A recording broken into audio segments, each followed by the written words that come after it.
So, good morning to everyone. నేను previous వీడియోలో ఏందంటే ఫార్మ్ 16సి ఎలా చేయాలని చెప్పి ఓవర్‌వ్యూ ఇచ్చాను. సో, ఈ వీడియోలో ఏందంటే ఒక ఎగ్జాంపుల్ తీసుకొని కంప్లీట్‌గా ఒక అసెస్‌మెంట్ మొత్తం తీసుకొని 16సి ఎలా మనం మొత్తం ఫిల్ చేయాలని చెప్తాను. సో, దానికన్నా ముందేందంటే మనకి ఈ 16సి చేయాలంటే మనకు మొత్తం 4 డిఫరెంట్ కేసెస్ ఉన్నాయి. ఫస్ట్ కేస్ వచ్చింది individual building, second multi story building, vacant land, apartment. So, individual building అంటే మనం ఏం చెప్తున్నామంటే అది మల్టిపుల్ ఫ్లోర్స్ ఉన్నా పర్లేదు. ఒకటే అసెస్‌మెంట్ ఉండాలి. ఒకటే ఓనర్ ఉండాలి. ఆ కేస్‌ని మనం ఏమన్నాం ఇండివిడ్యువల్ బిల్డింగ్ అన్నాం. మల్టీ స్టోరీ బిల్డింగ్ అంటే ఏంటి? ఫర్ ఎగ్జాంపుల్ జీ+1 ఉంది. సో, గ్రౌండ్ ఫ్లోర్ ఏమో ఒక అసెస్‌మెంట్ ఉంది. ఫస్ట్ ఫ్లోర్ ఏమో ఇంకో అసెస్‌మెంట్ ఉంది ఆల్టర్‌నేట్‌గా. ఈ 2 డిఫరెంట్ అసెస్‌మెంట్స్ ఉన్నప్పుడు 2 డిఫరెంట్ ఓనర్స్ ఉంటారు కాబట్టి ఈ కేస్‌ని ఏమన్నామంటే మల్టీ స్టోరీ బిల్డింగ్ అన్నాం. అంటే ఒకటే బిల్డింగ్‌లో, ఒకటే డోర్ నంబర్‌లో, ఒకటే ల్యాండ్ పార్సెల్‌లో 2 డిఫరెంట్ అసెస్‌మెంట్స్ ఉంటే దాన్ని మల్టీ స్టోరీ బిల్డింగ్ అంటాం. అర్థం చేసుకోండి. ల్యాండ్ పార్సెల్ అంటే ఒకటే ల్యాండ్ మీద మల్టిపుల్ ఫ్లోర్స్ ఉండి మల్టిపుల్ ఓనర్స్ ఉంటే దాన్ని మల్టీ స్టోరీ బిల్డింగ్ అంటాం.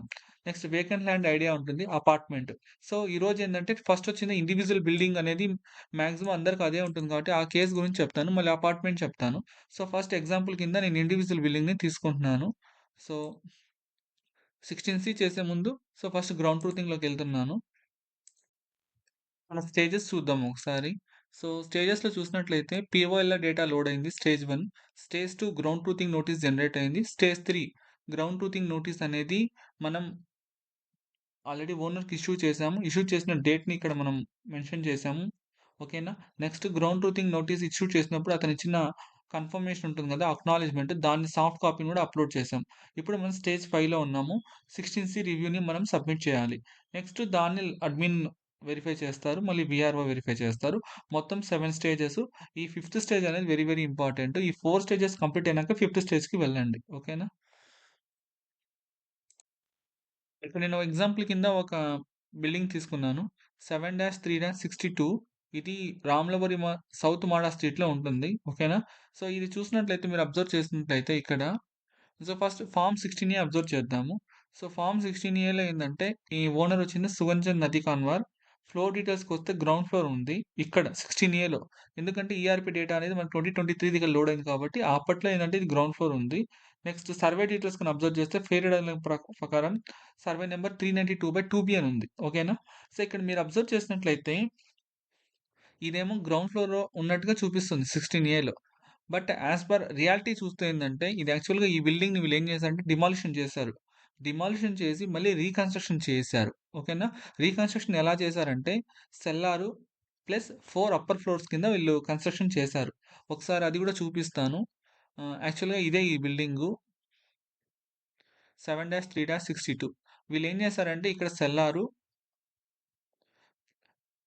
నెక్స్ట్ ఫ్లోర్ వచ్చిందే కమర్షియల్. నెక్స్ట్ రిమైనింగ్ 3 ఫ్లోర్స్ వచ్చిందే రెసిడెన్షియల్. అంటే సెల్లార్ ప్లస్ 4 అప్పర్ ఫ్లోర్స్ అనేది వీళ్ళు కన్‌స్ట్రక్షన్ చేశారు. కన్‌స్ట్రక్షన్ చేసిన తర్వాత వీళ్ళేం చేశారంటే ఈఆర్‌పీ లాగిన్‌లో కూడా ఇప్పుడు ఇది యాక్చువల్‌గా ఏందంటే ఈఆర్‌పీ వెబ్‌సైట్‌లో మనం ఓపెన్ చేసినట్లయితే అదే అసెస్‌మెంటు 7-3-62 కన ఓపెన్ చేసినట్లయితే ఇక్కడ చూడండి ఇక్కడ సెల్లార్ అని ఉంది. గ్రౌండ్ ఫ్లోర్ ఉంది. ఫస్ట్ ఫ్లోర్, సెకండ్, థర్డ్ అంటే సెల్లార్ ప్లస్ 4 అప్పర్ ఫ్లోర్స్ ఉంది. ఓకేనా? సెల్లార్ అనేది పార్కింగ్ పెట్టుకున్నారు. నెక్స్ట్ వచ్చింది కమర్షియల్ ఉంది. నెక్స్ట్ 3 రెసిడెన్షియల్ కింద ఉంది. బట్ అక్కడేందంటే మనకి 16 డేటా కానీ చూసినట్లయితే 16 డేటాలో ఏముంది మనకి ఓన్లీ గ్రౌండ్ ఫ్లోర్ అనేది మటుకే చూపిస్తోంది. 16 చూసినట్లయితే మీరొకసారి. అవునా? ఇదొకటి మనం ఇన్ఫర్మేషన్ బాగా అబ్జర్వ్ చేసుకోవాలి. 16 అనేది ఏందంటే ఆల్రెడీ 2023 డేటా కాబట్టి 16కి, 16సికి మనకి చాలా డిఫరెన్సెస్ అనేది ఉంటుంది. అదే విధంగా ఇక్కడ చూసినట్లయితే సర్వే నంబర్ కొంచెం డిఫరెంట్‌గా ఉంది. ఇదేంటంటే యాక్చువల్‌గా ఒకసారి కేఎంఎల్‌లో కాడస్ట్రల్ మ్యాప్‌లో చూపిస్తాను. ఇది యాక్చువల్‌గా మనకి రాములవారి సౌత్ మడా స్ట్రీట్. నేను చూపించిన బిల్డింగ్ వచ్చిందే ఇదే. ఈ 3255 ఉంది కదా! ఇది యాక్చువల్‌గా బిల్డింగ్. ఈ బిల్డింగ్ ఇదొచ్చింది టౌన్ సర్వే కింద వస్తుంది. టౌన్ సర్వే నంబర్ చూసినట్టయితే 3255 ఉంది. కానీ ఇక్కడ మీరు హ్మ్. వెబ్‌సైట్‌లో మనం చూసినట్లయితే 392/2బీ ఉంది. ఇది కూడా మనకి ఇక్కడ రాంగ్‌గా మెన్షన్ అయింది. ఎందుకంటే ఈ ప్రతి ఒక్క అసెస్మెంట్ అనేది కోరిలేషన్ చేసినప్పుడు స్టేట్మెంట్ జనరేట్ అయినప్పుడు ఏంటంటే కొన్ని ఆల్మోస్ట్ మనకి కొన్ని రాంగ్‌గానే మిస్ మ్యాచ్ అయ్యాయి కాబట్టి ఇది అందరూ అబ్జర్వ్ చేయండి. ఓకేనా? సో, ఇప్పుడు మనము 16సి వెళ్దాం. అంటే ఈ 2 థింగ్స్ అబ్జర్వ్ చేయండి. ఒకటి ఫ్లోర్ డీటెయిల్స్ అనేది 16ఏలో ఉన్న విధంగా ఆన్ గ్రౌండ్‌లో లేదు. ఓకేనా? సెకండ్ థింగ్ ఏంటంటే ఇక్కడ ఏదైతే సర్వే నంబర్ మెన్షన్ చేశారో అది కూడా అక్కడ లేదు. ఓకేనా? సో, ఫస్ట్ వచ్చింది గ్రౌండ్ ట్రూతింగ్ ఫార్మ్ 16సిలోకెళ్ళాను. సో, ఇక్కడ మనం ఎడిట్ ఫార్మ్‌ని క్లిక్ చేసాం. ఓకేనా? సో, ఎడిట్ ఫార్మ్‌ని మనం క్లిక్ చేసిన వెంటనే సో, ఫస్ట్ థింగ్ ఏముంది ఇక్కడ ఇండివిడ్యువల్ బిల్డింగ్ ఫార్మ్ డీటెయిల్స్ అని ఉంది. అవునా? ఇది ఇండివిడ్యువల్ బిల్డింగా? కాదా? అనేసి మనకు ఆల్రెడీ తెలుసు. ఒకటే సింగిల్ అసెస్‌మెంట్ గాని ఉందంటే అది ఇండివిడ్యువల్ బిల్డింగ్ అనే పెట్టమన్నాను. మల్టిపుల్ ఫ్లోర్స్ ఉన్నా పర్లేదు. అవునా? సో, అక్కడిక్కడ మనకు ఒకవేళ లేకపోతే ఆప్షన్ ఎక్కడుంటుంది? ఇక్కడ చేంజ్ ప్రాపర్టీ పార్సెల్ టైప్ అని ఉంటుంది. ఇక్కడ మనం మల్టీ స్టోరీ టు ఇండివిడ్యువల్ పెట్టుకోవచ్చు. ఇండివిడ్యువల్ టు వేకెంట్ ల్యాండ్ పెట్టుకోవచ్చు. ఓకేనా? సో, ఇప్పుడు ఆల్రెడీ మనకి ఇండివిడ్యువల్ బిల్డింగ్ అని ఉంది కాబట్టి నో ప్రాబ్లమ్. సో, ఫస్ట్ మనకు మొత్తం వచ్చింది మనకి 3 సెక్షన్స్ ఉంటాయండి. Land details, building details, property and owner details. ఈ 3 సెక్షన్స్‌ని మనం కంప్లీట్ చేయగలిగితే మనకి 16సి అనేది కంప్లీట్ అయిపోతుంది. సో, ఫస్ట్ సెక్షన్‌కొద్దాం. So, land details. Land details కనుక వచ్చినట్లయితే మనకి ఫస్ట్ ఏముంది whether the property is in government or private layout. So, లేఅవుట్‌లో కనుక ఉందంటే యెస్ అని పెడతాం. యెస్ అని పెట్టిన తర్వాత ఇక్కడ మనకి ఏమడుగుతుందంటే అది ప్రైవేటా? గవర్నమెంటా? గవర్నమెంట్ అయితే ఎకనామికల్ వీకర్ సెక్షన్స్ లేఅవుట్స్ ఉంటాయి. ప్రైవేట్ అయితే గన మనకు ఆల్రెడీ తెలుసు కాబట్టి ఎల్‌పీ నంబర్స్ అవి మెన్షన్ చేస్తాం. ఒకవేళ ప్రైవేట్ లేఅవుట్ ఉందనుకోండి, లేఅవుట్ నంబర్ యాడ్ చేయమని అడుగుతుంది. యాడ్ చేసేటప్పుడు layout name for example Kotakomma layout. Total area ఎంత? ఎన్ని స్క్వేర్ మీటర్స్‌లో ఉంది? టోటల్ ప్లాట్ కౌంట్ ఎన్ని 36 ఫర్ ఎగ్జాంపుల్ 36 ప్లాట్స్ ఉన్నాయి. ఎల్‌పీ నంబర్ ఏంటి? ఎల్‌పీ నంబర్ అంటే మనకు తెలుసు కదా! లేఅవుట్ ప్యాటర్న్ నంబర్ అనేది ఉంటుంది. అది ఏ ఇయర్‌లో అప్రూవ్ అయింటుందో పెడతాం. అప్రూవల్ అంటే యెస్ అని పెడతాం. సబ్మిట్ చేస్తాం. ఒకవేళ లేదు అనుకుంటే నో అని పెట్టేస్తాం. So, next tile number. So, ఇది నేను ఆల్రెడీ చూపిస్తాను టైల్ నంబరు. ఇది యాక్చువల్‌గా రాములూరు టెంపుల్. ఈ 3255 అని చెప్పాను కదా! నేను. ఇదే ఇది 3255. ఈ 3255 సర్వే నంబర్ ఈ బిల్డింగ్ అని చూసినట్లయితే ఇది ఒకటే సర్వే నంబర్ బిల్డింగ్ మొత్తం ఉంది. దీని గ్రిడ్ నంబర్ వచ్చింది 41_బి ఉంది. ఇక్కడ టైల్ నంబర్ ఎంట్రీ చేసినప్పుడు ఏందంటే చాలామంది మిస్టేక్ ఏం చేస్తున్నారంటే ఇక్కడేందంటే గ్రిడ్ నంబర్ అనేది 41_బి ఉంది కాబట్టి ఇక్కడ 41_బి అనే ఎంట్రీ చేస్తున్నారు. దీనివల్ల ఏందంటే ప్రాబ్లము ఇది ఏం చేస్తుందంటే స్పెషల్ క్యారెక్టర్స్‌ని యాక్సెప్ట్ చేయట్లేదు. సో, మీరు అండర్‌స్కోర్ తీసేసేయండి. 41బి అనే మటుకు పెట్టండి. ఓకేనా? సో, నెక్స్ట్ చల్తా నంబర్ అని చెప్పాం. సో, చల్తా నంబర్ అంటే ఏంటి? Temporary reference number that which correlates with the unique parcel identification number అని చెప్పాం. అంటే మీరు గ్రౌండ్ ట్రూతింగ్ ఎళ్ళేటప్పుడు ల్యాండ్ పార్సెల్ యొక్క మెజర్‌మెంట్స్ తీసుకొని వాటిని ఫీల్డ్ అసెస్‌మెంట్ రిజిస్టర్‌లో రాస్తారు కదా! రాసేటప్పుడు ఏందంటే అక్కడ unique land parcel identification number ఉంటుంది మనకు యాక్చువల్‌గా ప్రతి ఒక్క అసెస్‌మెంట్‌కి. వాటితో పాటు ఒక టెంపరరీ రిఫరెన్స్ నంబర్‌ని కోరిలేట్ చేయమని చెప్పాం. దాన్నే మనం చల్తా నంబర్ అంటున్నాం. ఇక్కడేందంటే నేను ఆల్రెడీ గవర్నమెంట్ ప్రాపర్టీస్ ముందు స్టార్ట్ చేశాను. అవి మొత్తం వచ్చింది 17 ఉన్నాయి ఈ సెక్రటేరియట్‌లో. ఇవి కంప్లీట్ అయిపోయాయి. ఇది ప్రైవేట్ ప్రాపర్టీ. ఇది ఫస్ట్ ప్రాపర్టీ. అంటే 17 ప్లస్ ఇదొకటి 18 కాబట్టి ఇది 18 అని నేను రిఫరెన్స్ నంబర్ ఇస్తున్నాను. అంటే కంటిన్యూయేషన్ ఇస్తున్నాను. Government private. Next ppm number అనేది మనకి ఇప్పుడే రాదు. అది గ్రౌండ్ వాలిడేషన్ స్టేజ్‌లో వస్తుంది. Mandal name Tirupati urban. Revenue division name చూసినట్లయితే ఇది మ్యాండేటరీ ఫీల్డ్‌గా ఉంది. కానీ ఇక్కడేందంటే మనకు రావట్లేదు డ్రాప్ డౌన్‌లో. అప్పుడు ఏం చేయాలంటే మళ్ళీ రిఫ్రెష్ చేయాలి. ఓకేనా? సో, రిఫ్రెష్ చేస్తే ఇప్పుడు చూడండి వస్తుందా revenue division name. Next please enter tile name మళ్ళీ ఇంకోసారి టైల్ నంబర్‌ని ఎంట్రీ చేయాలి. అండర్‌స్కోర్ మటుకు పెట్టొద్దండి. స్పెషల్ క్యారెక్టర్స్ తీసుకోవట్లేదు. మళ్ళీ సేవ్ కాదు లాస్ట్. ఓకేనా? నెక్స్ట్ చల్తా number. Next revenue division name Tirupati. So, revenue ward number ఆటోమేటిక్‌గా సేవ్ అవుతుంది. నెక్స్ట్ తీర్థకట్ట వీధి, స్ట్రీట్ నేమ్. సో, ఇది రాములవారి సౌత్ మాడ స్ట్రీట్ వస్తుంది. ఓకేనా? So, pin code 517501 SRO office Tirupati, habitation name Tirupati, nature of usage. ఇక్కడ చూసినట్లయితే నేచర్ ఆఫ్ యూసేజ్ ఏందనేది అంతా మనం ఏందంటే ఆన్ గ్రౌండ్‌లోనే పెట్టాలి. అంటే మీరు ఫీల్డ్‌కెళ్ళినప్పుడు అక్కడ ఫీల్డ్‌కెళ్ళినప్పుడు మీరేమేమి అబ్జర్వ్ చేశారు? అంటే ఆ బిల్డింగ్ అనేది రెసిడెన్షియల్‌గా ఉందా? కమర్షియల్‌గా ఉందా? మిక్స్‌డ్‌గా యూజ్ చేస్తున్నారా? అని చెప్పి ఆన్ గ్రౌండ్ లేదుంటే ఆ విధంగానే మీరు పెట్టాల్సి వస్తుంది. ఇక్కడ నేను ఆ కేస్ చూసినట్లయితే కిందేమో సెల్లార్ ఉంది. నెక్స్ట్ ఫ్లోర్ ఏముంది ఇక్కడ మొత్తం కమర్షియల్ ఉంది. నెక్స్ట్ 3 ఫ్లోర్స్ ఏమున్నాయంటే రెసిడెన్షియల్ ఉంది. సో, ఇది కమర్షియల్ ప్లస్ రెసిడెన్షియల్ కాబట్టి నేను దీన్ని మిక్స్డ్ కేస్ కింద నేను కన్సిడర్ చేసి సో, ఇక్కడ ఏం పెట్టాలి నేచర్ ఆఫ్ యూసేజ్ అనేది మిక్స్డ్ అని పెడుతున్నాను. Next land nature, land classification. చూడండి ఇక్కడ 2 థింగ్స్ అబ్జర్వ్ చేయాలి. ఇక్కడ కూడా కింద మనకి ల్యాండ్ నేచర్, ల్యాండ్ క్లాసిఫికేషన్ అనేది వస్తాయి. అంటే సర్వే నంబర్‌ని సెలెక్ట్ చేయగానే వస్తుంది. ఈ సెక్షన్ ఏందంటే దీని కిందున్న సెక్షన్ మొత్తం ఏందంటే ఇది యాస్ పర్ రికార్డ్స్ అన్నమాట. రికార్డ్స్ పరంగా మన సర్వే నంబర్‌ని సెలెక్ట్ చేయగానే as per a register and adangal ఈ రెండిటిని కోరిలేట్ చేసుకొని ఏదైతే డేటా ఉంటుందో ఆ డేటా ఆటోమేటిక్‌గా మనకి డంప్ అయిపోతుంది. మనం సర్వే మాస్టర్ డేటా ఎంట్రీ అని కమిషన్ మనం లాగిన్‌లో చేసాము. ఆ డేటా ఇక్కడ మనకు ఆటోమేటిక్‌గా ఫిల్ అయిపోతుంది. ఓకేనా? ఈ సెక్షన్ గురించి మీరు బాధర్ అవ్వాల్సిన అవసరం లేదు. ఇది ఇంపార్టెంట్ అన్నమాట. ఇదేంటంటే యాస్ పర్ మీరు గ్రౌండ్‌లో అబ్జర్వ్ చేసింది. అక్కడ ల్యాండ్ నేచర్ అంటే మీరు వాళ్ళిచ్చిన డాక్యుమెంట్స్ ఏవైతే ప్రొవైడ్ చేశారో వాటిని బేస్ చేసుకొని దాంట్లో ఏముందో అది పెట్టాల్సొస్తుంది. ఓకేనా? అంటే ఓనర్‌షిప్ డాక్యుమెంట్స్ గానీ, లేకపోతే వాళ్ళ దగ్గర అసైన్ ల్యాండ్స్ అయితే డీ ఫార్మ్స్ గానీ, దాన్ని బేస్ చేసుకొని. సో, ఇది మనం గవర్నమెంట్ ల్యాండ్ కాబట్టి ఇది గవర్నమెంట్ ఈ పట్టా ల్యాండ్ కాబట్టి నేను పట్టా ల్యాండ్‌ని సెలెక్ట్ చేసుకుంటున్నాను. ల్యాండ్ క్లాసిఫికేషన్ ఇది హౌస్ సైట్. ఓకేనా? సో, హౌస్ సైట్‌ని సెలెక్ట్ చేస్తున్నాను. Extent as per municipal records ఇది ఆటోమేటిక్‌గా డిఫాల్ట్‌గా మనకి ఎంట్రీ అయిపోతుంది. ఇది టీఎస్ఆరా? ఆర్ఎస్ఆరా? అని అడుగుతుంది. ఓకేనా? సో, ఇప్పుడు నేను చేసేదొచ్చింది టీఎస్ఆర్ కాబట్టి టీఎస్ఆర్ అని సెలెక్ట్ చేసుకున్నాను. Property covered in how many survey numbers ఇది ఒక సర్వే నంబర్‌లోనే కవర్ అవుతుంది. అది సెలెక్ట్ చేశాను. Revenue village Tirupati. ఓకేనా? Next town name Tirupati, revenue block ఆటోమేటిక్‌గా ఫిల్ అయిపోతుంది. వార్డ్ నంబర్ టీఎస్ఆర్‌లో మొత్తం ఒకటే వార్డ్ ఉంటుంది కాబట్టి వార్డ్ నంబర్ 1 సెలెక్ట్ చేస్తాం. Next block number. సో, ఈ సర్వే నంబర్ కనుక మనం అబ్జర్వ్ చేసినట్టయితే 3255 అని ఉంది. సో, 3255కి మన దగ్గర ఆల్రెడీ బ్లాక్ మ్యాప్స్ ఉన్నాయి. అవునా? సో, ఈ బ్లాక్ మ్యాప్స్‌లో ఏ బ్లాక్ మ్యాప్ వస్తుంది అని అబ్జర్వ్ చేసినట్టయితే సో, 3255 ఏ బ్లాక్ మ్యాప్‌లో వస్తుందంటే మనకి 38 బ్లాక్ మ్యాప్‌లో వస్తుంది. అవునా? సో, మనం బ్లాక్ నంబర్ 38 అనేది మనం ఇక్కడ సెలెక్ట్ చేస్తాం. సెలెక్ట్ చేసిన వెంటనే సర్వే నంబర్ అడుగుతుంది. సో, 3255 3255 సెలెక్ట్ చేయగానే ఇక్కడ ఏమొచ్చింది మనకి పట్టా ల్యాండ్, హౌస్ సైట్. బట్ ఇంతకుముందు మీరు సెలెక్ట్ చేసిందేంటంటే ఇది యాస్ పర్ ఎంజాయ్‌మెంట్. అంటే మీరు ఆన్ గ్రౌండ్ ఎళ్ళినప్పుడు ఎంజాయ్‌మెంట్ ఎవరైతే చేస్తున్నారో వాళ్ళకి దగ్గర వాలిడ్ డాక్యుమెంట్స్ మీకిస్తారు కదా!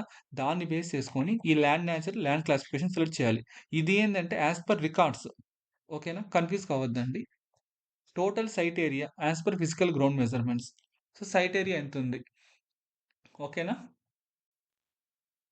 సో, టోటల్ సైట్ ఏరియా అనేది మీరు అబ్జర్వ్ చేసి ఇక్కడ మెన్షన్ చేయండి. అంటే మీరు ఆన్ సైట్ మెజర్‌మెంట్స్ తీస్తారు కాబట్టి ఆన్ సైట్ ఏదే విధంగా పెట్టండి. How the holding is utilized. So, మనకి ఎలా వుటిలైజ్ అయిందంటే ఇక్కడ హౌస్ సైట్ కాబట్టి హౌస్ సైట్ అని మెన్షన్ చేస్తున్నాను. Election ward. ఓకేనా? సో, ఎలక్షన్ వార్డ్ సబ్మిట్ చేసిన తర్వాత సేవ్ ఆప్షన్ అడుగుతుంది. ఓకేనా? So, parcel data saved successfully. So, ఇప్పుడు మనకేంటి ఇక్కడ మనకి సెక్షన్ 1 అనేది మనకిక్కడ అయిపోయింది. ఓకేనా? నెక్స్ట్ సెక్షన్ 2లోకెళ్దాం. ఓకేనా? సో, సెక్షన్ 2లో చూసినట్టు బిల్డింగ్ డీటెయిల్స్‌లో ఫస్ట్ వచ్చింది door number. So, door number ఏంటి 7-3-62 ఓకేనా? సో, నేచర్ ఆఫ్ కన్‌స్ట్రక్షన్ ఇది కంప్లీట్‌గా ఆర్‌సీసీ కండిషనే. ఇక్కడ చూడండి ఆర్‌సీసీనా, నాన్ ఆర్‌సీసీనా both RCC and non RCC ఉంది. సో, మీరు ఫీల్డ్‌లోకెళ్ళిన తర్వాత బిల్డింగ్‌ని అబ్జర్వ్ చేసినట్లయితే దాన్ని బేస్ చేసుకొని పెట్టండి. నాన్ ఆర్‌సీసీ అని ఎందుకు పెట్టారు అంటే ఇక్కడ కొన్ని కేసెస్‌లో ఏందంటే మనకు మెయిన్‌గా ఏందంటే మొత్తం వచ్చింది మాసోనరీ బిల్డింగ్స్ ఉంటాయి. అంటే మాసోనరీ బిల్డింగ్స్ అంటే ఎక్కడ గాని మనకి సిమెంట్, కాంక్రీట్ ఎక్కడ గాని ఆర్‌సీసీ ఎక్కడ గాని స్టీల్ గాని యూజ్ చేసి ఉండరు. ఓకేనా? ఆ కేసెసు. నెక్స్ట్ సెకండ్ కేస్ ఏందంటే కొన్నేందంటే స్ట్రక్చర్స్ మొత్తం చూసినట్లయితే ఓన్లీ స్టీల్‌తోనే కన్‌స్ట్రక్ట్ చేసుంటారు. అంటే ఫ్రేమ్డ్ స్ట్రక్చర్స్ అన్నమాట. ఓన్లీ స్టీల్ తోటి స్కెలిటన్ లాగా మనకి స్ట్రక్చర్స్ ఉంటాయి. అవి గూడా మనకి నాన్ ఆర్‌సీసీ కింద వస్తాయి. ఆర్‌సీసీ అంటే ఏందంటే రెయిన్‌ఫోర్స్డ్ సిమెంట్ కాంక్రీట్. అంటే స్టీలు ఉండాలి. మనకి అదే విధంగా కాంక్రీట్ ఉండాలి. ఈ 2 కలిసి ఉంటేనే మనం ఆర్‌సీసీ పెట్టండి. అదే విధంగా నాన్ ఆర్‌సీసీ అయితే మనకి ఎక్కడైతే స్కెలిటన్ స్ట్రక్చర్స్ అంటే ఓన్లీ స్టీల్ తోటి కన్‌స్ట్రక్ట్ చేసుంటారు కదా! అవి నాన్ ఆర్‌సీసీ. అదే విధంగా మాసోనరీ బిల్డింగ్స్ ఉన్నా గూడా నాన్ ఆర్‌సీసీ కింద పెట్టండి. ఇంకా both RCC and non RCC cases అంటే ఏందంటే కొన్ని చోట్ల ఏందంటే building ah, ground floor, first, second మొత్తమేమో ఆర్‌సీసీతో కన్‌స్ట్రక్ట్ చేసుంటారు. పైన అప్పర్ ఫ్లోర్స్ ఏవైతే ఉంటాయో 2 పెంట్ హౌస్ కింద ఏస్తారు కదా! అవేం చేస్తారంటే వారు షీట్స్‌ని యూజ్ చేస్తారు. జీఐ షీట్స్‌ని గాని లేకపోతే వచ్చింది ఆహ్, వేరే మంగళూరు టైల్స్ గాని ఇవన్నీ యూజ్ చేస్తారు కాబట్టి ఆ కేసెస్‌లో ఏందంటే బోత్ పెట్టడానికి ఆప్షన్ ఉంటుంది. ఇప్పుడు నేనికేందంటే ఓన్లీ ఇది ఆర్‌సీసీ బిల్డింగ్ కాబట్టి ఆర్‌సీసీనే నేను చేస్తున్నాను. So, total built-up area of building అని అడిగారు. So, built-up area of building మేము ఆల్రెడీ ఆన్ సైట్‌లో ఇది మెజర్‌మెంట్ చూసుకున్నాం కాబట్టి, ఏదైతే మెజర్‌మెంట్ ఉందో, ఆ మెజర్‌మెంట్‌నే మనం ఇక్కడ ఎంట్రీ చేస్తాము.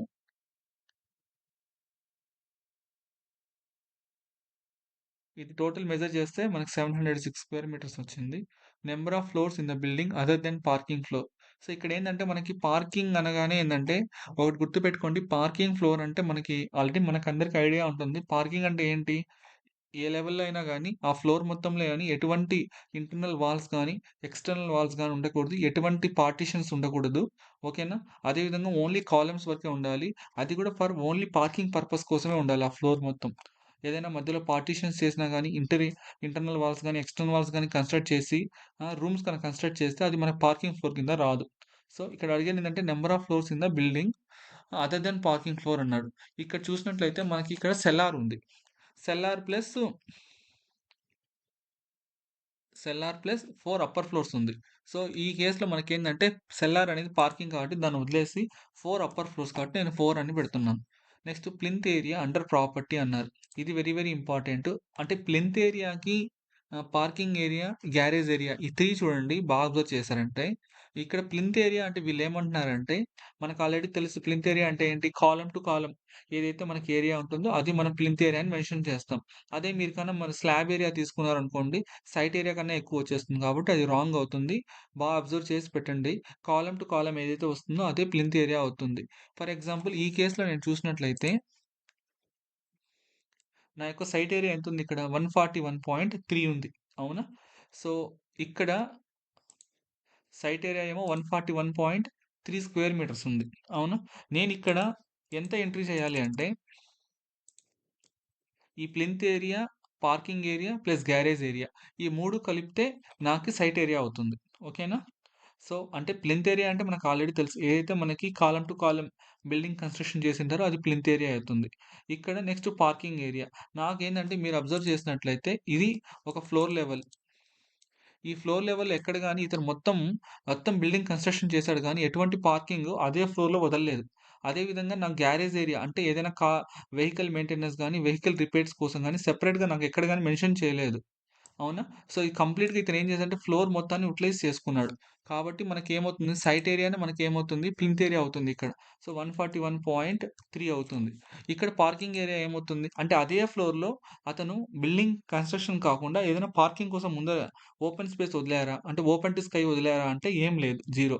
అదే విధంగా కా ఆహ్, గ్యారేజ్ ఏరియా ఏమైనా వదిలారా? అంటే ఏమి లేదు ఈ కేస్‌లో.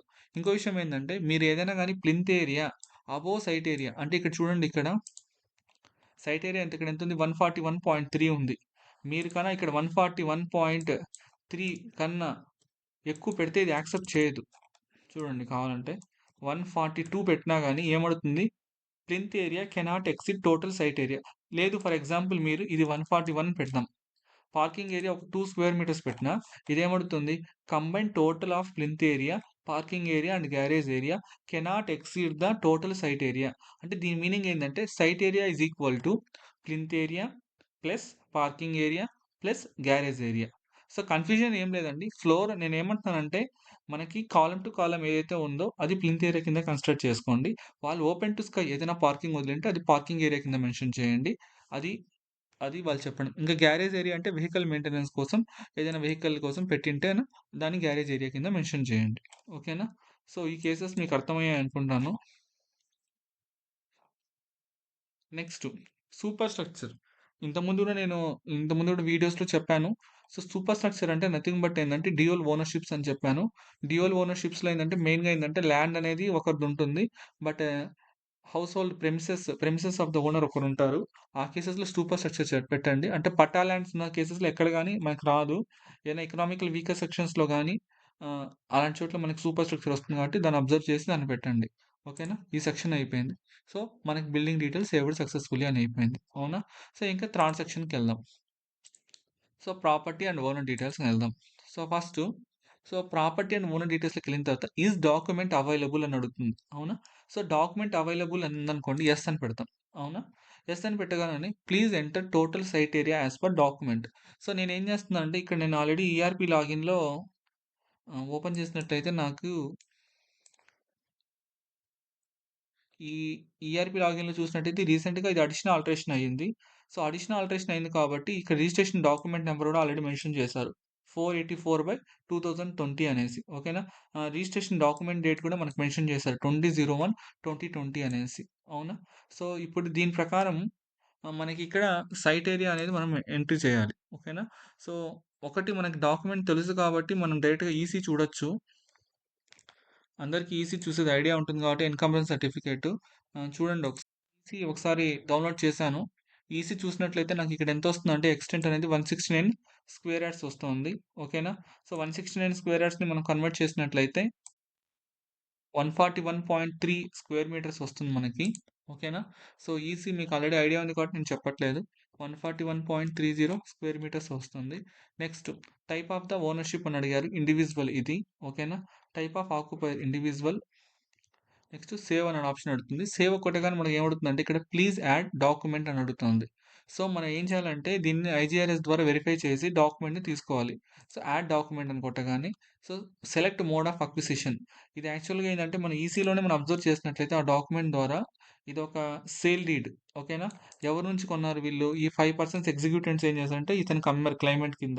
సో, ఇతను 5 మెంబర్స్ దగ్గర తీసుకున్నాడు కాబట్టి ఇది సేల్ డీడ్. ఇది మనకు క్లియర్‌గా మనకి ఇక్కడ అబ్జర్వ్ అవుతుంది కాబట్టి సో, ఇక్కడ మనకు మల్టిపుల్ ఆప్షన్స్ ఉంటాయి. అది డీ పట్టానా?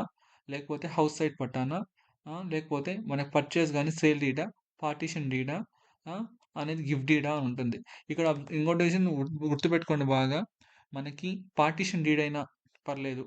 గిఫ్ట్ డీడ్ అయినా పర్లేదు. అదే విధంగా మనకి పర్చేస్ గాని, సేల్ డీడ్ ఈ 3 కండిషన్స్‌లోని ఎక్కడ గాని మనకి కన్ఫర్మ్‌గా ఎస్ఆర్‌ఓ ద్వారా మనకి డాక్యుమెంట్ అనేది పుల్ అవుతుంది. రిమైనింగ్ కేసెస్‌లో మనకు డాక్యుమెంట్ అనేది పుల్ కాదు. సో, ఇప్పుడు assigned by government B form అన్నారు. సో, బీ ఫార్మ్ అంటే ఏంటంటే మెయిన్‌గా అగ్రికల్చర్ ల్యాండ్స్‌లో పట్టాదారు పాస్ పుస్తకం ఉంటుంది గదా! అది బీ ఫార్మ్ కింద వస్తుంది. ఇంకా అసైన్డ్ బై గవర్నమెంట్ డి పట్టా. అంటే డి పట్టా అంటే ఏంటి మనకు ఆల్రెడీ దరఖాస్తుదారు పట్టా అనేసి గవర్నమెంట్ ఏం చేస్తుంటుంది కొందరికి ఎవరైతే పూర్ పీపుల్ ఉంటుందో వాళ్ళకి అసైన్ చేస్తుంటుంది అదే కేసెస్‌లో. అదేవిధంగా హౌస్ సైడ్ పట్టాసు ఆల్రెడీ ఎకనామికల్ వీకర్ సెక్షన్స్‌లో ఇచ్చారు. ఈ 3 థింగ్స్ అనేది ఏందంటే మనకు డీకేటీలో ఎక్కువగా ఇవే ఉంటాయి కాబట్టి వీటిని అబ్జర్వ్ చేయండి.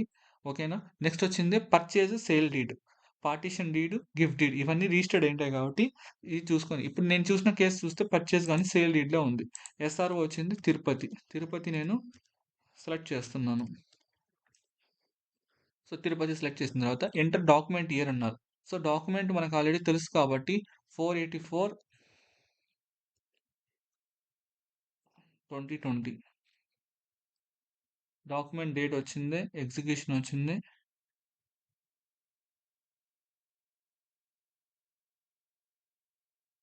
ఓకేనా? 21/2020 సర్వే నంబర్ చూసినట్లయితే ఇదొచ్చింది. ఎగ్జిక్యూషన్ డేట్ 20/20 సర్వే నంబర్ వచ్చింది 3255 ఒకటే సర్వే నంబరు. సో, 3255 ఈ 3255 కొట్టిన వెంటనే ఇక్కడ ఏమవుతుందంటే ప్లీజ్ చెక్ ఐజీఆర్ఎస్ వెరిఫికేషన్ అంటుంది. సో, ఒకసారి IGRS verification so, next full IGRS info అనగానే మనకి ఫుల్ ఐజీఆర్ఎస్ ఇన్ఫో అని కొట్టిన వెంటనే మనకేందంటే డాక్యుమెంట్ డీటెయిల్స్ ఐజీఆర్ఎస్ వెరిఫికేషన్ మొత్తం అయిపోతుంది చూడండి ఇక్కడ. So, SRO next registration year, document type, PDF అదేవిధంగా ట్రాన్సాక్షన్స్ మొత్తం మనం వస్తుంది. ఇక్కడ చూడండి ఇక్కడ వ్యూ డాక్యుమెంట్ అని ఉంది. దానికన్నా ముందు డాక్యుమెంట్ టైప్ చూడండి ఇక్కడ పీడీఎఫ్ అని ఉంది. చూడండి మనకేందంటే వర్డ్ డాక్యుమెంట్స్ అన్నీ మనకి టిఫ్ ఫార్మాట్‌లో సేవ్ అవుతాయి. టిఫ్ ఫార్మాట్ అనేది ఒక ఇమేజ్ వ్యూయర్ ఓకేనా? ఆ టిఫ్ ఫార్మాట్‌లో డౌన్‌లోడ్ అయిన ఫైల్స్ అన్నిటిని మీరు చూడాలంటే విండోస్ ఫోటో వ్యూవర్‌లో చూడొచ్చు. లేదు ఫోన్‌లో చూడాలంటే టిఫ్ ఇమేజ్ వ్యూయర్ అని ఉంటుంది. దాంట్లో మటుకు మీకు టిఫ్ ఫైల్స్ ఓపెన్ అవుతాయి. అది కొంచెం అబ్జర్వ్ చేయండి. పీడీఎఫ్ అయితే అందరికి ఐడియా ఉంటుంది. టిఫ్ కొంచెం ఐడియా ఉండదు. అది చూడండి. ఇక్కడ ప్రతీదీ ఏందంటే మనం డాక్యుమెంట్ చూడొచ్చు. ఓకేనా? వ్యూ డాక్యుమెంట్ అని కొట్టగానే సో, సర్టిఫైడ్ కాపీ అనేది ఇప్పుడు నాకు డౌన్‌లోడ్ అయిపోయింది చూడండి.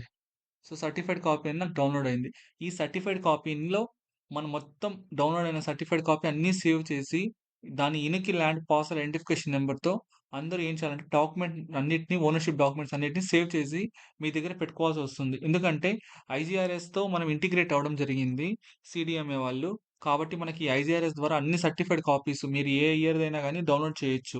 బట్ అన్నీ డౌన్‌లోడ్ చేసినవన్నీ గూడా మళ్ళీ మనం సేవ్ చేసుకొని పెట్టుకోవాల్సొస్తుంది. ఈ విధంగా మన సర్టిఫైడ్ కాపీని మనము డౌన్‌లోడ్ చేసుకోవచ్చు. ఓకేనా? డౌన్‌లోడ్ చేసిన దాన్ని సేవ్ చేసుకోండి. నెక్స్ట్ ఇప్పుడు ఇక్కడెళ్ళినట్టయితే ఇక్కడ ఏమడుగుతుంది ఇక్కడ మనకి document images front page, second page. వీళ్ళు మనకి చెప్పింది ఏందంటే క్లియర్‌గా మీరు ఫ్రంట్ పేజ్ గాని, సెకండ్ పేజ్ గాని అప్‌లోడ్ చేసినప్పుడు ఏందంటే క్లియర్‌గా ఓనర్ యొక్క డీటెయిల్స్ ఫస్ట్ పేజ్‌లో ఏందంటే మనకేముంటుంది? ఒకసారి చూపిస్తాను చూడండి. ఇది పేజ్ 1 యాక్చువల్‌గా. సో, పేజ్ 1లో చూసినట్లయితే మనకి ఎవరు ఎగ్జిక్యూట్ చేస్తున్నారనేది మనకి క్లియర్‌గా ఇక్కడ కనిపిస్తుంది. అవునా? సో, ఎగ్జిక్యూటెడ్ బై ఎవరు ఎగ్జిక్యూట్ చేస్తున్నారు, ఎవరికి తీసుకుంటున్నారనేది మనకిక్కడ అర్థమవుతుంది. అదే మనం పేజ్ 2 చూసినట్లయితే ఇక్కడ ఎవరైతే క్లెయిమెంట్స్ ఉంటారో వాళ్ళు, అదే విధంగా మనకి డాక్యుమెంట్ నంబరు, డాక్యుమెంట్ ఇయరు ఇవి అదే విధంగా మనకి ఏఎస్ఆర్ఓ తిరుపతి ఇక్కడ మనకి joint sub registrar Tirupati revenue అదే తిరుపతి రిజిస్ట్రేషన్ ఆఫీస్ అని ఉంది కదా! సో, ఈ సబ్ రిజిస్ట్రార్ ఆఫీస్ ఏది అనేది మెయిన్‌గా మనకి ఇక్కడ కనిపించాలి. ఈ 3 థింగ్స్ వాళ్ళు చెప్పారు. డాక్యుమెంట్ నంబరు, డాక్యుమెంట్ ఇయరు, అదే విధంగా రిజిస్ట్రేషన్ ఆఫీస్ యొక్క ఏది అది ఐడెంటిఫై చేయ విధంగా ఉండాలి. ఆ విధంగా పేజ్ 1, పేజ్ 2ని మనం ఏం చేస్తామంటే స్ప్లిట్ చేసుకొని ఇమేజ్ ఫార్మాట్‌లో పెట్టుకుంటాం. ఓకేనా? నెక్స్ట్ సో ఇప్పుడు ఫ్రంట్ పేజ్ అడిగారు కాబట్టి సో ఫ్రంట్ పేజ్ నేను అప్లోడ్ చేసేస్తున్నాను.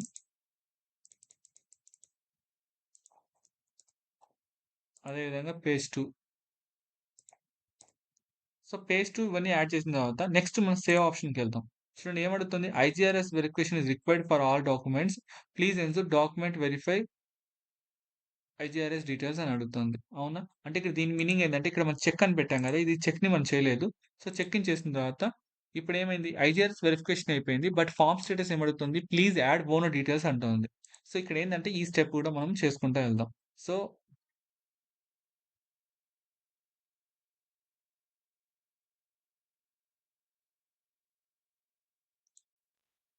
ఇక్కడ add owner as per document అని ఉంది కదా!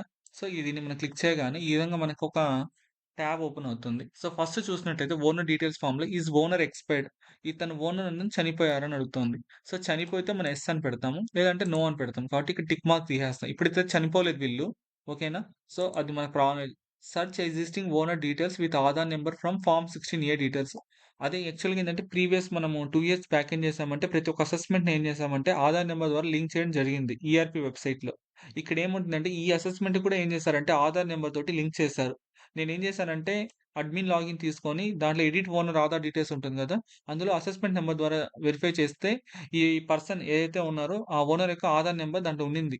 ఆ ఆధార్ నంబర్‌ని నేను తీసుకొని ఇక్కడ మనం ఎంట్రీ చేయాల్సి వస్తుంది. ఒకసారి ఆధార్ నంబర్ ఎంట్రీ చేస్తాను. మన డీటెయిల్స్ ఏమొస్తాయో చూడండి. ఈ ఆధార్ నంబర్ ఆల్రెడీ లింక్ అయ్యి ఉంది ఆల్రెడీ ఈఆర్‌పీ వెబ్‌సైట్‌లో. అదొకటి అబ్జర్వ్ చేయండి. గెట్ అని కొట్టిన వెంటనే ఓకేనా? చూడండి సర్‌నేమ్, నేమ్ అన్నీ ఇక్కడ డీటెయిల్స్ మనకు ఆల్రెడీ డిఫాల్ట్‌గా ఇక్కడ వచ్చేస్తున్నాయి. అవునా? సో, వీళ్ళ డీటెయిల్స్ అన్నీ మనకిక్కడ వచ్చేసాయి. Gender female, mobile number, caste. ఒకవేళ ఏదైనా మ్యాండేటరీ ఫీల్డ్ మనకు రాకపోతే మీరు ఫిల్ చేసేయండి. ఓకేనా? మ్యాండేటరీ డీటెయిల్స్ అయితే ఇవే. Surname, name, gender, mobile number. Mobile number గూడా మనకి ఈఆర్‌పీ వెబ్‌సైట్‌లో ఆల్రెడీ లింక్ అయి ఉంటుంది. మీకు ఒకవేళ వాళ్ళు ఇవ్వకపోతే ఈ మొబైల్ నంబర్‌ని యూజ్ చేసుకోండి. నెక్స్ట్ వచ్చింది ఈ ఐడెంటిటీ డాక్యుమెంట్ టైప్. ఏదో ఒకటి మనం ఇక్కడ అప్‌లోడ్ చేయాల్సొస్తుంది. ఆధార్ కార్డ్. సో, కన్ఫర్మ్‌గా ఏందంటే మీరు వాళ్ళ యొక్క ఆధార్ కార్డ్‌ని ఇక్కడ తీసుకోవాల్సి వస్తుంది. So, Aadhaar card already collect చేసాము. సో, ఆధార్ కార్డ్‌ని ఇక్కడ మనం అప్‌లోడ్ చేస్తున్నాము. ఓకేనా? సో, ఆధార్ కార్డ్‌ని ఇక్కడ అప్‌లోడ్ చేశాను. నెక్స్ట్ రిలేషన్‌షిప్ హస్బెండ్ వచ్చింది. ఇక్కడ సుగంధ్ జైను. ఓకేనా? నెక్స్ట్ వచ్చింది ఇది రెసిడెంట్ విల్లు. డిస్ప్యూట్ ఏమైనా ఉందా? నాన్ డిస్ప్యూట్ అంటే నాన్ డిస్ప్యూట్ ఇదేం ప్రాబ్లమ్ ఏం లేదు. So, save.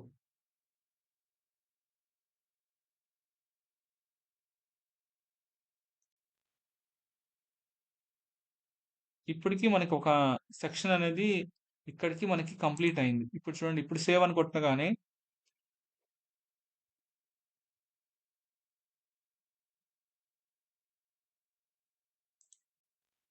నెక్స్ట్ ఓనర్ డీటెయిల్స్‌లోకెళ్ళినట్లయితే, ఇక్కడ చూడండి మనకి ఈఆర్‌పీ ప్రకారం ఇక్కడ నేమ్ అనేది యాస్ పర్ 16సి వస్తుంది.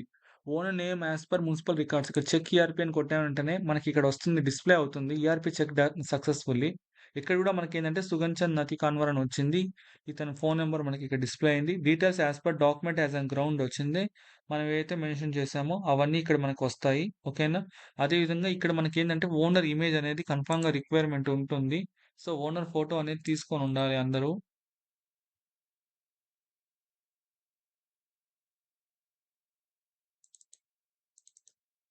సో, ఓనర్ ఫోటోని అప్‌లోడ్ చేస్తున్నాను. ERP and ground truthing owner details are matched. అంటే ఈఆర్‌పీ వెబ్‌సైట్‌లో ఉన్న ఓనర్ నేము, మీరు గ్రౌండ్ ట్రూతింగ్ ఓనర్ అంటే మీరు ఫీల్డ్‌కెళ్ళిన తర్వాత ఓనర్ అతనే ఉన్నారా? లేకపోతే ఏదైనా టైటిల్ ట్రాన్స్‌ఫర్ జరిగిందా? లేకపోతే ఏదైనా మనకి సేల్ డీడ్ చేశారా? అన్న డీటెయిల్స్ అన్నీ ఇక్కడ అడుగుతుంది. యెస్ అయితే యెస్ అని పెట్టండి. నో అయితే నో అని పెట్టండి. ఓకేనా? Are you sure ERP owner details matched అని ఉంటుంది. ఓకే అని కొడితే యెస్ అని మ్యాచ్ అయిపోతుంది. ఒకవేళ నో అనుకోండి. నో అని మెన్షన్ చేయండి. ఓకేనా? So, is any issue with the owner names అని అడుగుతుంది. అంటే ఇక్కడ ఓనర్ ఈ నేమ్‌తో ఇష్యూస్ ఉన్నాయంటే అది స్పెల్లింగ్ మిస్టేక్సా? లేకపోతే అతనేమైనా మనకి సేల్ చేసేసి వేరే పర్సన్‌కెళ్ళిపోయాడా? లేకపోతే అనే క్వెషన్స్ అన్నీ రైజ్ అవుతాయి. యెస్ అని పెట్టామనుకోండి spelling mistake of the owner name in the municipal రికార్డ్సా? ఓనర్ నేమ్ మిస్‌మ్యాచా? ఓనర్ ఎక్స్‌పైర్డా? అదర్సా? మాక్సిమం మీకు ఏదైతే అనిపిస్తుందో అంటే సేల్ డీడ్ అతను చేసి అతను టైటిల్ ట్రాన్స్‌ఫర్ చేసుకోలేదనుకోండి రాయండి క్లియర్‌గా. అతను ఏదైతే మీకు డాక్యుమెంట్ ఎవిడెన్స్ మీకు ప్రొవైడ్ చేస్తాడో previously sale deed has been completed for this assessment అని చెప్పి రాసి, as per document number, year అని మెన్షన్ చేసి, ప్రెజెంట్ ఎంజాయ్మెంట్ ఓనర్ ఎవరైతే ఉన్నారో ఆ ఓనర్ యొక్క నేము అవన్నీ ఇక్కడ క్లియర్గా మెన్షన్ చేయండి. ఓకేనా? సో నెక్స్ట్ ఒకవేళ ఇష్యూ లేదు, మ్యాచ్ అయిందనుకోండి, యెస్ అని పెట్టేసేయండి. ఓకేనా? యెస్ అని చెప్పి మ్యాచ్ అయిందని యెస్ అని పెట్టేసిన తర్వాత మనకి ఏమొద్దంటే final submit of ground truthing అడుగుతుంది. So final submit of ground ట్రూతింగ్‌లో మనకేందంటే geo coordinates photo of the building అన్నారు. సో మీరు ఓనర్ విల్లింగ్‌గా ఉందనుకోండి, ఓనర్‌ని మీరు ఎప్పుడైతే ఫీల్డ్‌కెళ్లారో అప్పుడే ఏం చేస్తాము, ఓనర్‌తో పాటు బిల్డింగ్‌ని కూడా జీపీఎస్ మ్యాప్ కెమెరాలో మనం ఫోటో తీసుకుంటాం. ఓకేనా? లేదు, ఓనర్ అంత విల్లింగ్‌గా లేదు, మనకు డీటెయిల్స్ మనకు తెలిసిన వరకు చేస్తామనుకో, అట్‌లీస్ట్ మీరు ఫీల్డ్‌కి విజిట్ చేసి 16సి చేసినట్టయినా జీపీఎస్ మ్యాప్ కెమెరాలో లాంగిట్యూడ్ టైమ్ స్టాంప్‌లో కాదు, లాటిట్యూడ్, లాంగిట్యూడ్ వచ్చే విధంగా జీపీఎస్ మ్యాప్ కెమెరాలో డే టు టైమ్ వస్తుంది. ఆ 4 వచ్చే విధంగా మీరు ఫోటో తీసుకొని ఇక్కడ ఫోటోని అప్‌లోడ్ చేయండి. ఓకేనా? సో ఫోటోని అప్‌లోడ్ చేసిన తర్వాత ఫైనల్‌గా సేవ్ అండ్ సబ్మిట్ అని కొట్టామనుకోండి, మనకి ఇక్కడ సబ్మిట్ అయిపోతుంది. ఓకేనా?